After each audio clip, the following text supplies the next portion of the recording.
You are listening to 95.7 The Choice, where we're not afraid to play a 6-minute song. All right, you're listening to 95.7 The Choice. And as we mentioned earlier, this is pretty much our one-year anniversary here, having the radio station in the Asheville Radio Cafe, previously known as Creatures Cafe. And we love the spontaneity of what comes about when we do things here at the cafe. And I've just had the privilege of meeting Ray Sarna, who is here visiting from California. And we struck up a conversation at the bar over a cup of tea, and I heard his story and some of the things that he's doing. And I said, you know what? You would like to tell your story on the air, and we walked over here to the radio station, and that's how we rolled down here. And Ray was actually a visitor to Creatures, about a year ago? About a year ago. And was back in Asheville and had to make it a point to come back to the cafe. Yes. Because he was impressed at some of the things that were going on here. So, Ray, I want to say welcome to 95.7. Thank you. Glad to be here. Well, glad to have real. you, and thank you for sharing your story. It's just kind of remarkable, but I'll let you go ahead and set the background for the story and how you got involved in what you're doing right now. Well, after 9/11, I decided that life was not meaningful unless I was participating as an American. I wanted to make my statement that I, too, am committed to the values of our society. I believe in fair play, and I believe in the values of our country, so I stopped just making money. And what was your career? I ran a very large international mailing list business. Okay. I was broker to lists around the world, and I basically stayed at home and made a lot of money. Wow. Wow. In the advertising business, facilitating other advertisers. I found it interesting, but nothing compared to being able to finally, as I'd like to have done as a kid before, poor kid wanting to do something, but I fell into, I think, what everybody does or most people do, and this: make money. Mm-hmm. Get by, make money, get more money, and then it began to be a game, and all I was doing was comparing myself to the next guy. Mm-hmm. That was meaningless. And what was your level of satisfaction in that, for your insides? I always felt that I never could be good enough. Uh-huh. It's always a losing proposition because someone's doing better. Right. And then it didn't matter what one had. I no longer look for things. I look for life experience. Okay. And so after 9/11, I sent somebody back to the vice president's office who previously had worked for a senator as a Senate aide, and he asked what I could do and found us being referred over to the Mississippi Industries for the Blind, a state-owned program. And I had sent him out to Jackson, Mississippi, and said, find out what we can do or what I could do. And I would, of course, have my assistant help, too. They asked if we'd just go ahead and help them with the AmeriCorps program because they were the warehousemen for a large federal volunteer program. And I said, sure, whatever you want. And do appreciate this is a backwater program. And result of that, I got referred. I did that. I became a supplier and an American manufacturer, and I, not as the direct manufacturer, but as the entrepreneur, organized people who are sewing in this country, making yarn, making fabric, making the garments, screen printing, embroidering, and I offered the highest quality garments for the lowest price. It was very successful, and I said, okay, this works, so let's see where else I can do something that would be positive. And I went over to another program called the Alabama Industries for the Blind, and I said, how can I help? I'm here to help. And they said, well, can you help us? The first thing they asked is, because they're blind, these people are employed by the state trying to help folks out who looking for an opportunity. They, if you don't mind my sharing the story. Yeah, no, go for it. They said, well, we're making these baseball caps for the Honda Corporation, and and we keep making mistakes on them, so we're losing all the value of the caps, and we're not paying the cost of the people doing the work. So I said, all right, I'll help. So I found an American cap manufacturer, and I said, I'll go ahead and buy the cap panels flat, send them out to the blind, let them sew them, screen them, and then send them back, and you'll sew them, and then send them a complete cap. That was 8 years ago. There's never been an error since, because the cost of making a mistake is inconsequential, a dime instead of the cost of losing their caps. And I said, I'll absorb the cost. The cap manufacturer recognized he was selling thousands and thousands of caps, and he said, I'll absorb the cost. So the blind now have a profitable work opportunity for their people. And then they said, we have another company that's making our bedspreads for the U.S. military, and we're sewing all of them, but they're overcharging us. So I, as a lawyer, a background, I called the guy up and I said, I want to go ahead and discuss with you lowering your price. And he thought I was nuts. Somebody completely out of the blue walking in telling him to set his price at a lower number. And I said, it's unfair for you, and I think that if you don't, I'll compete.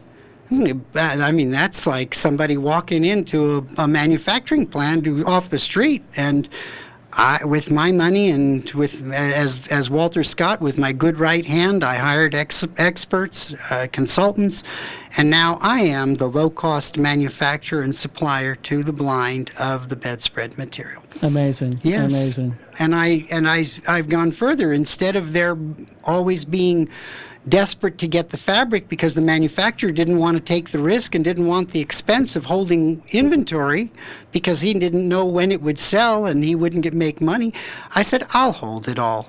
And that's what I do. I've used the money that I've made, not only from previously, but from the sale of the bedspreads, and I said, it's their money, it's not mine. So I use the money to warehouse all this cut fabric and fabric in production, so that if and when there's an aircraft carrier that needs 5,000 blankets or bedspreads, they could get those bedspreads in a week.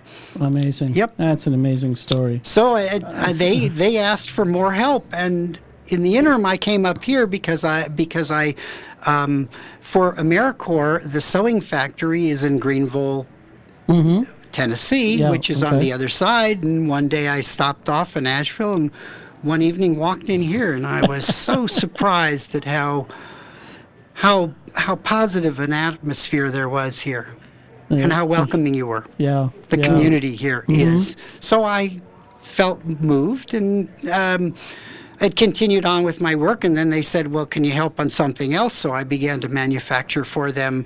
The company that made the inside tie inner liner inside of all the military ties, and they sew them all, quit. All of a sudden, this company with all these employees, the blind, were stuck because they didn't have a source for this fabric. I said, I'll figure it out. And the company that previously did it said, get lost. We're done. We're closed. So I hired experts, figured it out, and now for years I've been the manufacturer and the warehouseman for them of this fabric. And I'm about to now make the Air Force tie fabric, and I will be able to supply them cut fabric finished for less than they pay for roll fabric now. Wow. And I think that's a responsible thing to do. Yeah, that's incredible. So they've asked for more help, and they said we would like more work. So I suggested that they ask for the opportunity to make all the military blankets and the military family blankets through the APHIS program. And they've been fortunate enough to get positive response from APHIS, and that can represent almost 100,000 blankets a year. A huge amount. So then when I said, oh my God, here's work, then I said, I got to help you get the wool, because the guy who's making it now, I don't think is, let's do it this way. It would pay for somebody to look and see where the wool came from. It's supposed to be from the United States, and I Let's do it this way. Somebody else should look. Yeah, yeah, But, I got it. Yeah. So I said, well, I better figure out a way to get wool for them, and because I can't get it from these guys because I don't trust the source, and they want to profit on it, and I have to get the price down because the blind aren't going to be the most efficient people in the world. So sewers. So I invented an idea, which was and is, how about if I asked for the wool for free? From the growers, Right. sheep growers, and there are 80,000 sheep growers. Low production, Low low volume, Yep. producers. Yeah. From the 4-H and the FFA, and from kids who each have a couple sheep, and from the small growers who have breeds or have or growing are growing club lambs or just have small family flocks, and they can't find a market for their mid-grade and coarse wool. Just doesn't exist. So I found that, and then I said, okay, I'll invent a way to collect it. And just on my way over here, as I shared with you, I met a minister on the plane, and he said, come and speak at my church. And I'm pretty sure my parishioners in Napa, California, which is one of the sheep growing areas in the U.S., there'd be a couple people who'd help out. And I was like, oh my God, they'll help collect this wool, because I even made a deal, and I plan to make zero on this part of this transaction. I'm going to donate all this wool. The nonprofit, will. And the best part about what I've done for each of these is that I have no intention of selling these businesses. They don't belong to me. They belong to the blind, basically. Yeah, I've helped them. Yeah. So I've told them everything I know about the people who are suppliers. So if anything ever happens to me, all they have to do is call up the next supplier and help themselves. And, I've been rescued by those people in the same way that I've rescued them. It's a line from Pretty Woman where at the end of the movie, when Richard Gere has to climb up the stairs, and he's afraid of heights, and he gets up there, and he says, I'm your Romeo, and I'm here to rescue you. And he says, and now what? And she says, and then she rescues him right back. Yeah, yeah. Well, that's been the experience. Wow. That's an incredible story. Incredible story. Something just occurred to me. So, there's been, although the not a lot has changed here, but the original logo for Creatures Cafe was a sheep. Really? Did you know that? No, I didn't know Yeah, that was the original. When Joe Doman, who's the founder of Creatures Cafe, he was stationed overseas, and he had this epiphany. He was, I think he was out hiking, and there was a sheep out in a field next to a sign, this European sign for falling rock zone. And he thought, wow, that sheep is in danger because they're in a falling rock zone. And he had this epiphany to open up the cafe, which is what's here today. And that's where the name Creatures Cafe came from. To rescue. From a sheep, yeah. Yeah. To be able to give comfort. Exactly. Terrific. Yes, Exactly. I've done a lot of reading in the biblical concepts, and there's very, very clear references to the innocence that's tied to that concept. Yeah. It's not that they're passive, it's that they're innocent. And I very much like being associated with this. So going from a business, which is how much, to an open-handed business. I am open-handed, palms forward, palms up, to the people who I am in support of. And in response, they too have come back and, in essence, rescued me by virtue of offering me the opportunities to do these businesses for them. And so I'm very pleased, and the nonprofit, I'm positive, will be hugely successful. I mentioned to you, there will be over 1 million pounds of wool that will be gleaned from the United States that's now being thrown out. And when I went to the wool warehouses, the men who are in the business, and asked them what they thought, they said, there's nothing out there. We got it all. There's nothing. and you came up with 1 million pounds. 1 million pounds. Yeah. And not only that, £1 million with people who are very, very happy to be able to find a home and do the service. Yeah. And those who are committed Christians are feeling that they are doing the service because they're supporting the blind, and those who are committed Americans are doing service because the wool is being used for either the military or the military families and their support. It's such a wonderful idea for them. It's incredibly creative. We think of helping other people, and we tend to think in a very linear direction. Give them food, or give them shoes. We think in that one direction. But this is probably one of the most creative ways I've heard of helping individuals. And connecting not only the people that need the help, but the amount of people that give of their time and energy and effort to help in addition, get that benefit as well. Correct. And in addition, we'll be creating real jobs for these people. Real jobs in the U.S. Not that will be permanent. Not a handout. Not a handout. Really, regardless of the handicap, you still have, a little bit of... there's that innate part of us that wants to work for a living and feel good has about identification working. And pride. Absolutely. Yeah. It creates a life for the people who are blind, and it's a very good. That's why I'm involved. I'm doing my good deed, and I'm very pleased. And when I came in here, I'm beaming over the fact that I've solved another piece. It's so natural that the churches across the country will have within them parishioners who wish to volunteer and find great meaning in being able to allocate their lives in a constructive way. Absolutely, absolutely. Well, Ray, I want to say thank you so much.